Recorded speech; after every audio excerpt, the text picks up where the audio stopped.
I'd like to introduce myself. I'm Amin Saleem. I'll give you a bit of background about what I've done today and run through some of the presentation that we're going to go through.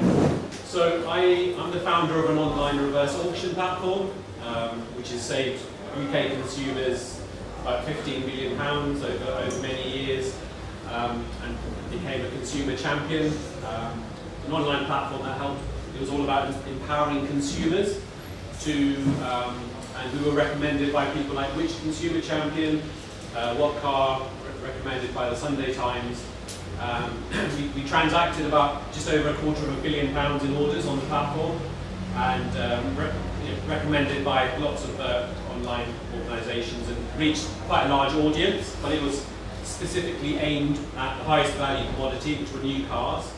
And for me, it was all all about taking an inroad into how to utilise technology in a marketplace that helped to drive change for the benefit of consumers. So a reverse auction, if you don't know, is where the consumer, in this case, would dictate the terms of their purchase to the supply network. So what happened is we had 30% of all the supply network in the UK of new car dealers signed up. And then you would tell them what you wanted to buy, when you wanted it, the most you would pay. And then they battled it out against each other. So you would get the best deal, which would normally be the price, or sometimes the best delivery time. Also in the safest conditions, so that it reduced the chances of you being ripped off in any kind of way. So that business I exited a couple of years ago. And since then I've been working mainly with Social Enterprise UK.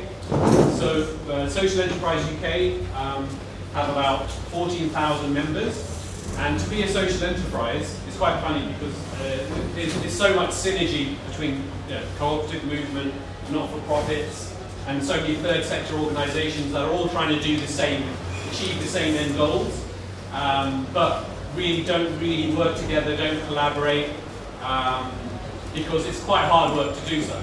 Effectively, and there aren't any simple solutions out there to enable you to do that. So to be a social enterprise, it just means you consider people and the planet before profit, which are quite good values, and I think we probably all share those same values.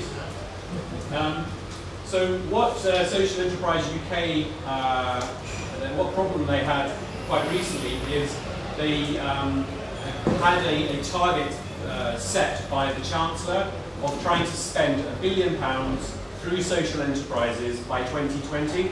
It was quite an ambitious target, and in order to enable them to do that, they acquired about 8 corporate partners who've all agreed to spend that money by 2020, which is, it's a great target to achieve, and it's actually very easy for corporations to spend a reasonably small amount of their procurement budgets through social enterprises because it amounts to such a small amount of those budgets. So what we've been working on is to create a platform that not only enables those corporate partners to find the services of social enterprises to enable them to achieve that target. What we're trying to do is to open that up to other networks like cooperatives and also charities. So I've been working with the Charities Buying Group, who've got about 10,000 members, and I've been coordinating with the cooperative movement as well to try to get consolidation of what corporate co-ops actually exist in the market. And one of the fundamental problems that seems to exist is having transparent, open data that you can rely on. So it's not just a case of creating a directory and then directing people to that directory so they can transact on those services and products. Because that doesn't generally work. It's not up to date. It needs to be much more dynamic. It needs to be engaging, and it needs to help the audience to achieve their goals. And so, I don't know, can I ask from the audience, out of everyone that's here, how many people were at the last year's event? Okay, fantastic. And out of you guys, were you able to take away many actionable tasks, or were you able to action anything that has helped you to contribute to making that change happen in your workplaces? Yeah? Okay. Oh, fantastic. Well, I'd love to hear about that. What I'd like to do, I'll go through some of the stuff I want to do, and I want to try and make this as interactive as possible. What I'd really like to achieve by the end of the session is to be able, for some of you at least, to come away with some tasks and ideas of what you guys could do within your own networks that can actually help change happen. Because for me, one of the frustrating things with working within these kind of these sectors outside of the corporate world, which is where I come from, is in the corporate world you kind of have an idea, you get some money, you can make it happen. When you're working in the cooperative sector, the third sector organisations generally, change happens much slower. But we're all trying to achieve the same thing, okay? So it's about trying to work out what's the easiest way that we could all together make change happen right now, as opposed to 2 years, 5 years, 10 years, when it's kind of, it probably won't happen or it's not going to make as much of an impactful change.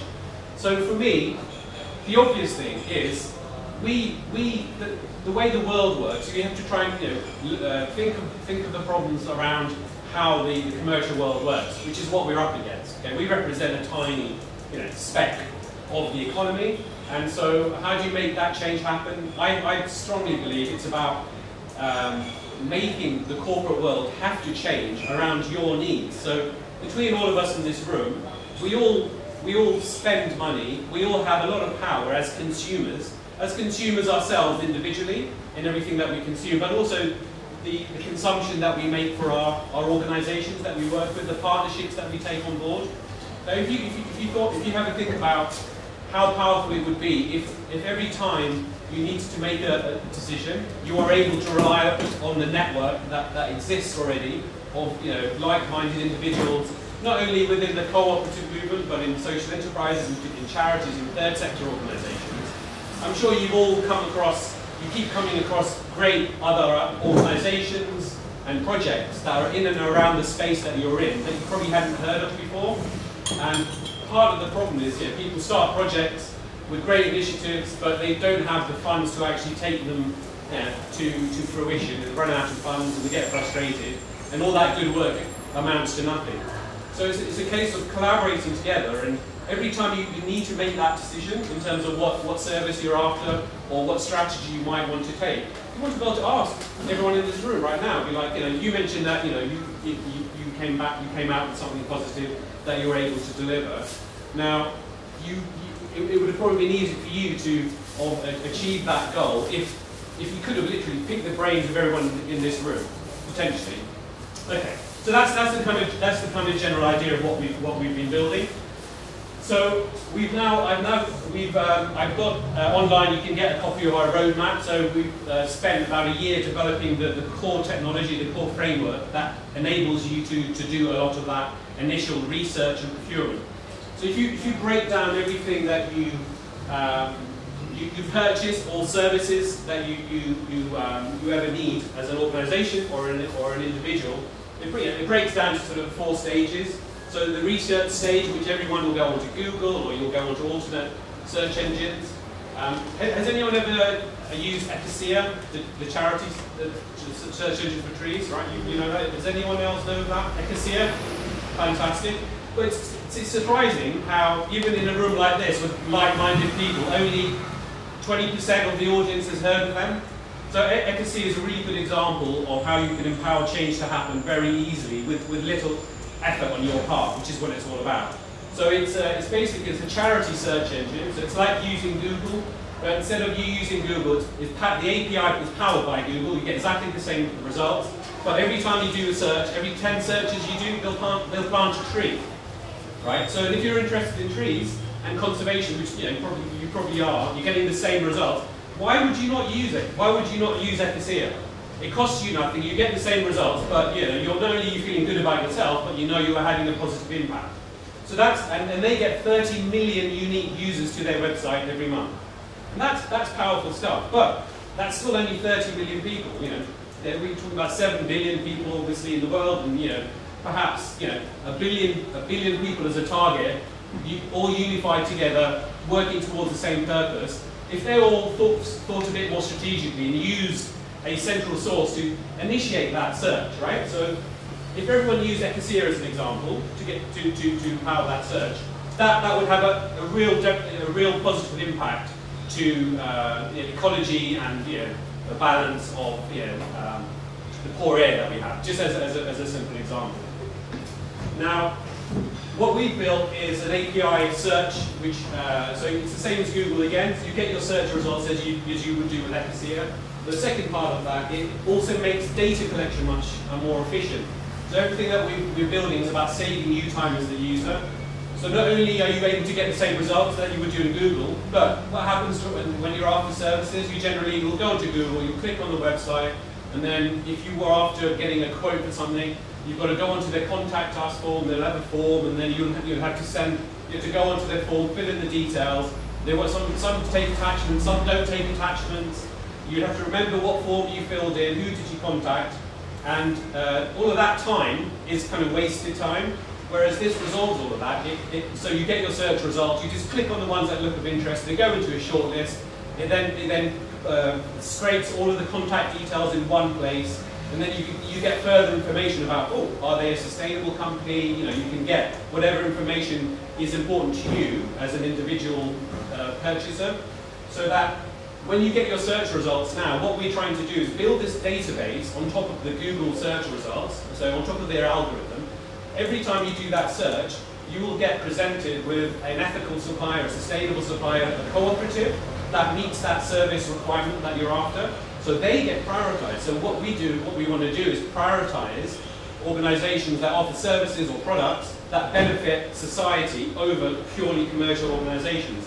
It's not about who pays the most, gets to the top of the search results, and then everyone buys from them. No, it's about giving you, what's important is giving the consumer what they want at the time of consumption, but allowing them to, educating people about, first of all, the effects of their consumption, but giving them the choice to purchase what they were going to purchase anyway, in the best possible way, to get the best deal in terms of making sure they are sort of doing things in the right method, but as well as making them think about alternative choices like cooperatives, like social enterprises, and thinking about also using utilizing resources better within networks. So one sec. So that's effectively what we've been working on building, and going back to some of the challenges that we've had. So I've had I've sat down with the procurement directors of Santander, Ernst & Young, and the corporate partners who would agree to spend that £1 billion by 2020. One of the problems Social Enterprise UK have as a network is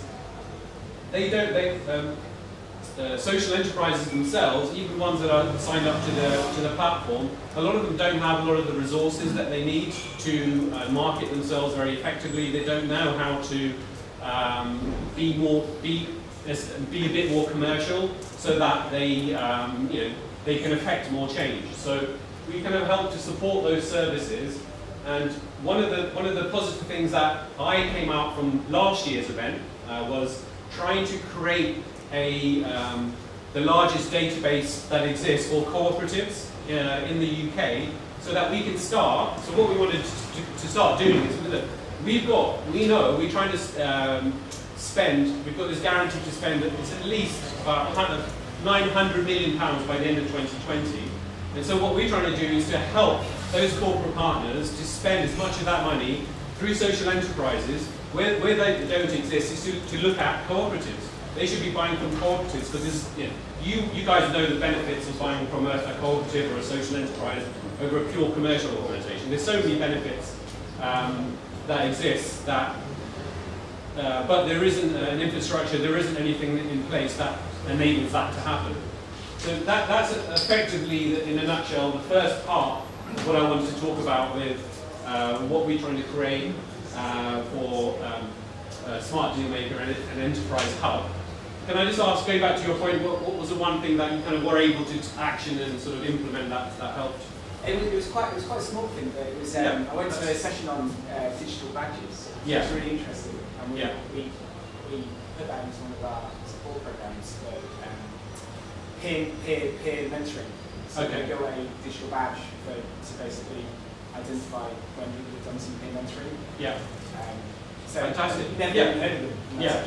So can I ask again, from everyone in this room, would you say within the organisations that you work in, have you got resources like office space, have you or personnel that aren't kind of utilised 100% of the time? Would you say, or are you all like maxed out, no resources spare, no overcapacity? Generally speaking, anyone? Are you all at work to death? There's resources and people. No, so everyone's working to death, so no one's got spare capacity at all? Well, it's not quite, it's more like people work, I mean, we don't employ people, it's a partnership, so it's a bit different. Yeah, okay. There are some people that work with less than full capacity, but maybe they choose to do that. Yeah. And it's more flexible. Okay. Some people are maxed out. Yeah. So spare desk space, spare office space, it's always empty. It's always empty, okay. So half the office just generally just empty. fantastic. And have you been approached by other similar organisations in your area where they could utilise that space? You could get a bit of extra incremental revenue and perhaps provide other services to support that person in terms of the resources. No, we haven't. No. Yeah, that's probably because they're not aware of it, right? So even if you mention to people you've got some space for you, the rest of it must be a catch. Yeah, well, it's a strange kind of. Sure, but if you, I mean, has anyone used any kind of collaboration tools or forums to try to engage with other, to collaborate, with other cooperatives? Can I ask, what you've used, what's worked well for you? We've helped to set up a sharing economy site called AnyShare, but they don't try to make every single transaction a commodity transaction. You could just say you've got space available that people use, don't pay necessarily for it. Absolutely. It's up to the parties how they transact with each other. Yeah. But from my point of view, the transaction element isn't important. What I'm trying to work out is what people have used in terms of tools, whether it's just a forum. So what was it that how did that happen? Was it just through your own network? Someone mentioned it, or It's an American and an Australian who were collaborating on developing a platform co-op. Yeah. And my organisation helped them write their constitution so they could constitute as a co-op. Okay. So it was a business network running for each other. Okay. Has anyone else any experience of successful collaboration? I mean, Sean, can I just ask, if I take one step back, do people think it would be beneficial to be able to collaborate together to help yourselves become more efficient and towards achieving the same goals at all? Or do you not think it would be useful? Yes. Yeah, but by the feedback I'm getting, it's quite strange, isn't it? Because most people say that, but they don't. I'm just quite surprised by the lack of efforts to try and collaborate at all within your own networks. It's quite interesting. You may be extrapolating a bit too far. Okay. People don't instantly respond in an open forum like this. We all network all the time. We're all using platforms, so it goes without saying. Fantastic. Would you mind giving me an idea? Because this is the only opportunity I've got, right? Sure, I get it. Yeah. So I mean, Lumio is the obvious one to mention. Yeah. Everybody's on it all the time. And it's a very, very constructive place to go with different communities, different threads, different purposes. Some are commercial collaboration to do with bidding for contracts, others are pure information share. Yeah. It works very well. And are those communities ones that are closed communities that you have to be invited into? Some are open applications, some are open. Okay. Fantastic. Yeah. Okay. Anyone else use Lumio? Yeah. Could you repeat it back? Okay. And anyone else use Lumio in terms of an open community where you did? Okay. Okay. Cool. And great. And can I ask what was out of those people? What was one of the best outcomes of that? Were you able to? Did you achieve the desired outcome, and did it work for you? And would you want to do more of the same? Generally. Yeah. Okay. One of my colleagues, Lumio makes it possible to have a 24/7 General Assembly environment in your organisation. You can completely rethink the nature of transparent and open governance. Yeah. Now, that might be some people might see that as a downside, but you can completely rethink how participation occurs across an organisation, and you can tailor it to your organisation as well. And can I ask, just within your organisation, is everyone kind of encouraged to participate in that, or is it kind of at a strategic level? So I would say we're big on voluntary participation. Okay. It's the only way we communicate because we're a disparate network. So yeah. There's one way newsletter, but in terms of actually participating in the development of the organisation, you do it through Lumio or not at all. Okay, fantastic. Sorry, go on. But yeah, the crucial element is decision making. So yeah. For Lumio, we use emails and you will have constant threads, then you can actually create a proposal and you can vote on that. It's a massive step forward compared to emails. Okay. And has it? Oh, is it? Okay. Okay. Sorry, go on. I was just going to say, I think there's a big element of this. So it's not, that platforms and things are all useful, but actually it's about the trust between people. So when I was at the phone call, I went to a social enterprise leaders network meeting quite regularly, and as a result of that, it wasn't there so we could buy and sell from each other actually, or that wasn't the purpose of it. But in fact, we did end up selling quite a lot of telecom services, and also we had surplus capital, and we supplied £500,000 of capital to one of their members. Yeah. And all of that was very mutually beneficial. Yeah. So I think these things do happen, but I think it's I'm not sure that a platform on its own creates that knowledge and trust that facilitates transactions like that. No. So the idea of the platform, we have two aspects of it. Enterprise Hub is a platform for the I call the third sector economy, where it's all about helping to engage with different platforms and sharing ideas and everything else. It's not transactional. And then the smart deal maker aspect is the sort of consumer proposition, the front end, which is more about the ecosia type business model, which is helping to help people to find the services and products that they were going to anyway, and at that point allow them to affect positive change, which some of you might have missed. But I've got to move on to the next part of my presentation. One sec. Can I just challenge you on one thing you said earlier? Yeah. You said you would give the business to a social enterprise, and if there wasn't one of those available, then you'd give it to a co-op.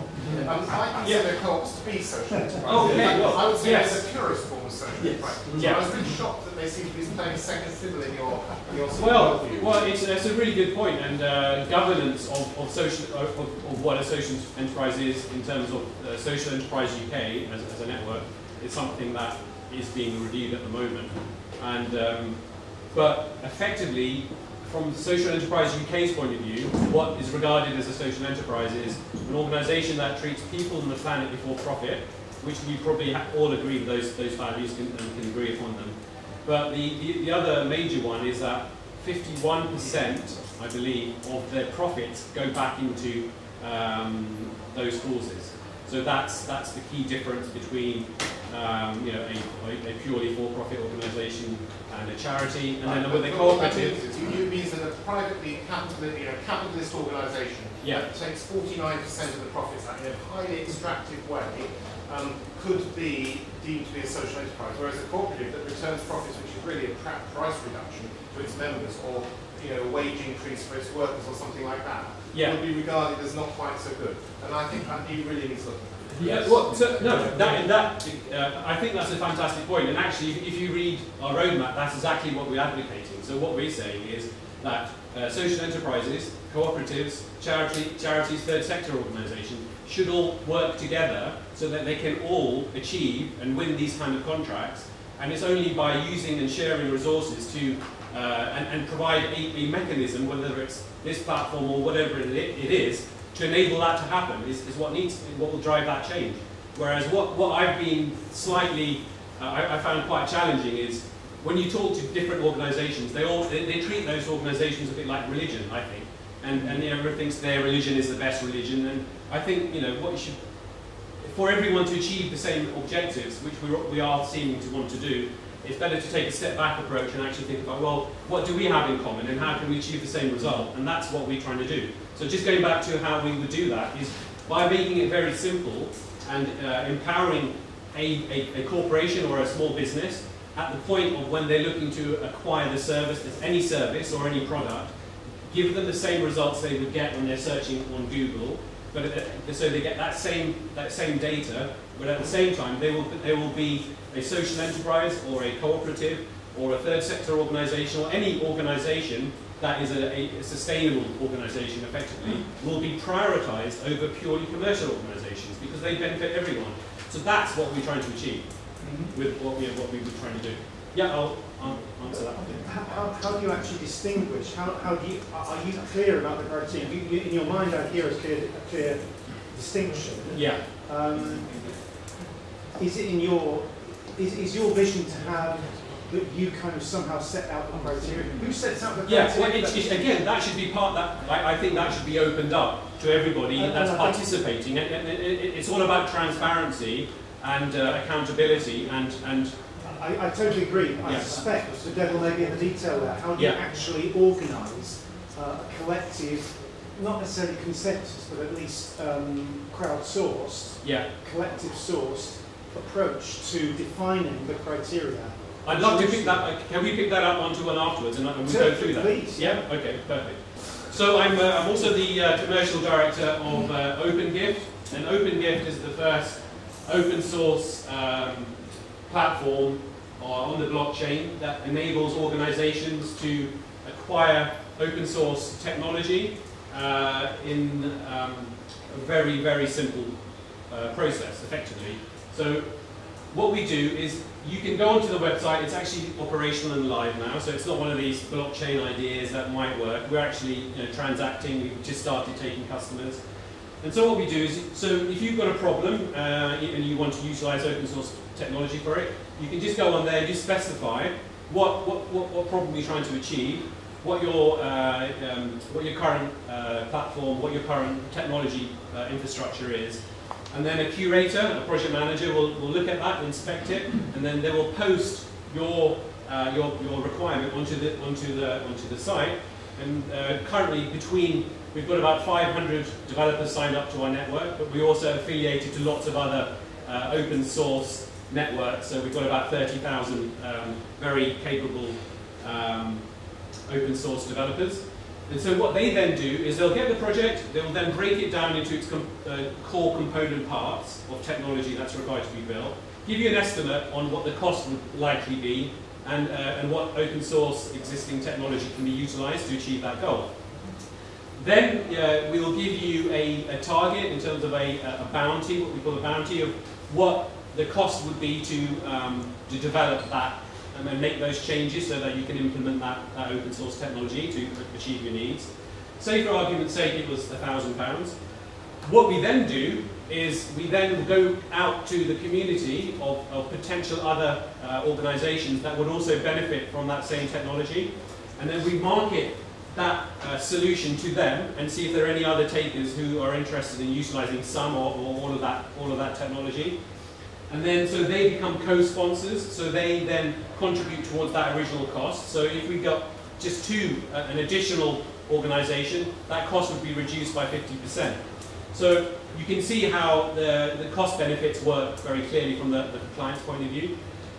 In addition to that, because it's on the blockchain, and each of the developers who are now, once a project starts, they're working on their key component part of their tasks, and they're usually the tasks they're very good at.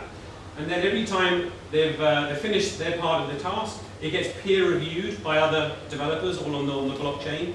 And the peer review process is partly how they earn their tokens, their money from being incentivized to always provide top quality code. And then because developers are very proud people, they want to develop the best code, they all want to be peer reviewed to the best that they possibly can be. So there's a very high level of quality of code that's produced. So much so that you don't need to rely as much on your own, perhaps, internal project management or internal skills or third-party organizational skills to project manage it, because you get your own small sort of project manager in the project.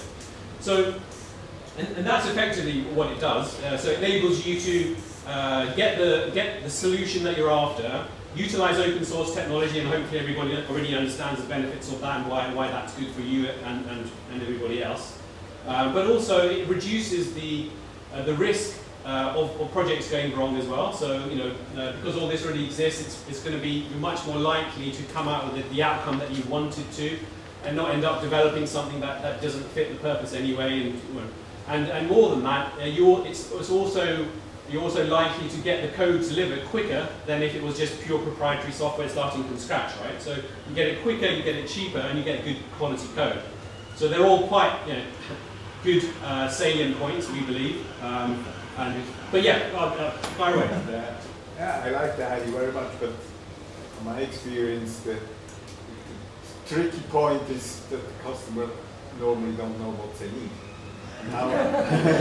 They don't know they will. Yes, yeah. So that's a very good point. And so one of the things that I've always done when managing projects is I always do a very simple terms of reference. I don't know if you guys do one as well, but I used to work for Capgemini, and one of the ones they use is something called BOSCAR, background, objective, scope, capability, roles, assumptions. You do that in a Word document with the customer. It sets out, you know, what they're trying to achieve, who do they think, you know, it really helps to overcome some of that.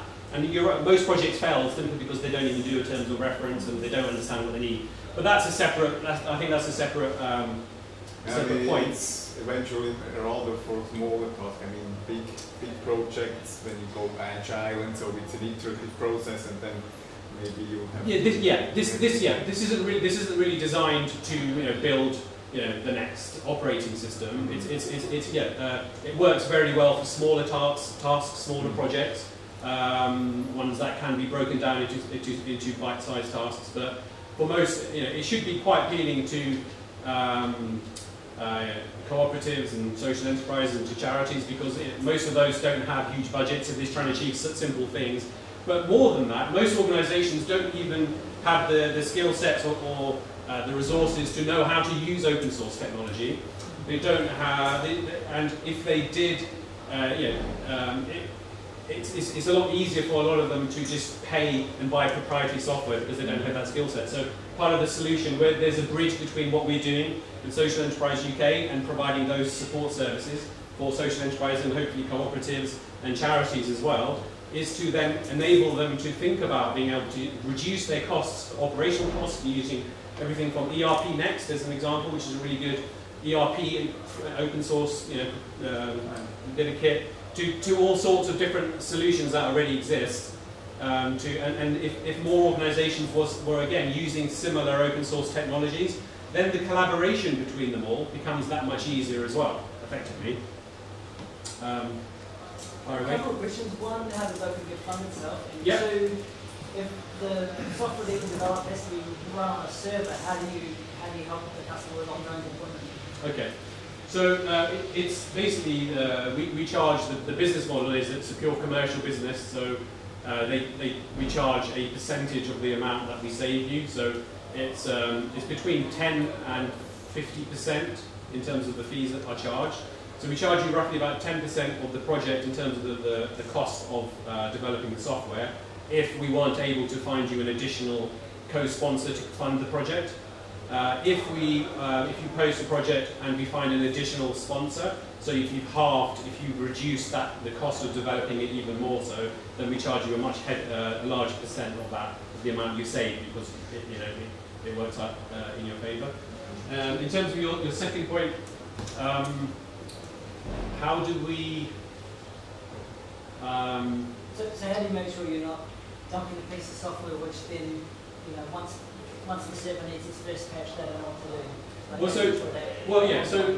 For every organisation will have different needs, but a lot of the time with open source software, as you probably know, it needs to be hosted on on their server. So the kind of services that we've done in the past is we support their existing infrastructure providers with the know-how, and that goes back to training them with the resources that they need. But we haven't had a request, because we're a very new company, organisation, so haven't had a request about facilitating that as yet. But yeah, so it's a good question. I was just interested because it seems like there's definitely scope where they're sharing development. Yeah. There's always going to be that proportion of customization. Absolutely, yeah. Which is which I'd be interested to know, like, how does that like factor into how you would sort of structure it? Yeah, so the beauty of how we do that is, as I said, what happens is, whatever the scope of the project is, the project gets broken down from being a project in terms of what it's trying to achieve into its component tasks. And because each developer is only focused on effectively building their component task, and then once they've built their component task, once it's been peer reviewed and signed off and goes to the next stage, then someone else within the team will recompile all of those component parts into the project itself. So that makes it much easier for customization, because if there were two clients, the first client might have 15-20% modification requirements, and the second one might have, say, 10%. And then you could just focus on the aspects that relate to those tasks. And so and then the additional time benefits correlate to the two. So coming from someone that is part of a cooperative design agency, this whole idea is quite interesting for me. I'd also be interested to know, with the developers, are they based, is it going to be a bit like a Fiverr concept, where developers are based all around the world, and you're competing against people working for $10 a day, so then the markup from you guys can be really easy to add, but then it kind of kills off, like people in this country obviously can't work for £10 a day. Sure. So is that what you're competing with, or is it all localised to where you're based? It's a decentralized. Effectively, we're sort of working towards it becoming completely decentralized. But yeah, it's the idea is to use the best developers available at the time, wherever they may be. But it's about the best level of code. The big difference. Whoever's used Fiverr will know. Fiverr in doesn't give you the best results out. So it's about and because it's being peer reviewed. And developers want to build a reputation for being the best developers in their specific niche. They're able to charge higher premiums, and it's not about. So the cost reduction really comes more about, first of all, utilising open source compared to proprietary in the first place. And because one of the biggest problems for non-techies in using open source is, first of all, when you go to GitHub and you're not a developer, it's like, you've got no idea what the stuff does, right? Unless you go to download, you have to be very techie to even contemplate using a lot of the stuff that already exists. But what we're doing is we're providing up an interface between GitHub. We're creating our own repository to achieve that as well. But it's about the best possible quality code being developed. But the cost reduction comes from utilising the open source compared to the proprietary solution. And then getting co-sponsors, finding other people. That's why it's so perfect within the cooperative network, if you like, because a lot of you guys might want something similar. You probably have the same goals, and if you're contributed towards that project, the cost would be minimal, but you could afford to pay the developer a fortune and get the best developer. But because you're all contributing towards it, you're saving yourself a lot of money, and you're getting it delivered by the best developers, which you couldn't afford to do yourselves, unless you were extremely lucky. So that's how it works in regards to quality. But we don't restrict location. We don't use open source itself. The main factor is time, not so much if it's open source or proprietary software. Yeah. So time is the bigger. Obviously, where people are based does make. Following on from that, could you explain how the bidding process works? Like if you are a developer, like is there actually competition? It's not. No. It's like more than the tasks than. It's not. We wouldn't describe it as a bidding process. It's just an RFQ. It's more like an RFQ. So it's about a request for quote. So just like a standard in the commercial world, with the tendering process is a request for quote. RFX is request for information or pricing or actually proposals, tenders, that kind of thing. So it's just a case of whoever. So when the project is posted, it goes into the developer community, it goes onto our own network and other networks as well. And then whoever responds, because it's about whose availability. A lot of these best developers are quite busy as well. So if you can get a slice of their time, when they've got downtime, and utilise that, it's a win-win for everyone. If you're taking projects from GitHub, for example, you're then doing further developments in open GitHub. Yeah. How does that then go back into the... Exactly. It's all, yeah. So it keeps the open source... That's a huge focus. But so the difference is, so with our own repository, so when a project's finished, it goes back onto GitHub, but then it also goes onto our repository. Our repository is 10 times better than GitHub because it also has all the documentation, right? So you'll be able to, so a non-techie can go on there and say, oh, what's this project about? What does it? I could go through it, we haven't got time, but what's it trying to achieve? How does it work? What documentation exists? So it's much more user friendly. But again, the whole point is it goes back out. It's open source, and then everyone else can utilize it for free. If it meets their needs without any more development time. And code will get paid only in cryptocurrency. No. So we've got our own currency, which is it's a utility token. So, but they we are an exchange as well. So they can convert their tokens at any time and convert it for fiat currency of their choice. For the fluctuation.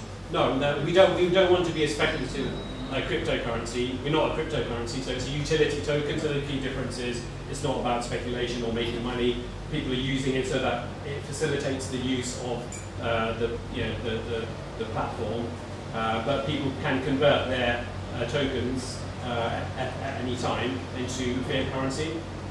So it runs on a public chain or a private chain? It's on it's a public chain. Theory. Yeah. I think we've run out of time, but yeah, I'm happy to answer any more questions until we get kicked out. Is OpenGift itself cooperatively or socially owned? No. It's a for-profit company. Does it in any way prioritise social enterprise developers? So the reason I've got, because I've only quite recently been involved with OpenGift, about 3 months, and so the reason I approached them is I was looking to see what the best solution would be for me to provide to the different networks I'm trying to integrate at the moment. So there's social enterprises, charities, and cooperatives as well. So we, as an organisation, so Smart Dealmaker, done a partnership deal with OpenGift, so we'll give favourable terms, discounts on the normal fees for sure. But the whole point of me doing it, so the way Smart Dealmaker is a social enterprise itself, the way we give back our 51% of our profits is we're here to support social enterprises and cooperatives. So we want to use our profits to invest into creating all of this infrastructure and to providing the support services like you said about how you support with the infrastructure on the servers, right? That's hard, but it's very easy for one a savvy organisation to provide that to all of the cooperative movement, right? That'd be really easy, really low cost of achieving that goal, and everyone benefits in the network. So that's what we'll be working on. Thank you very much. Cool, thank you.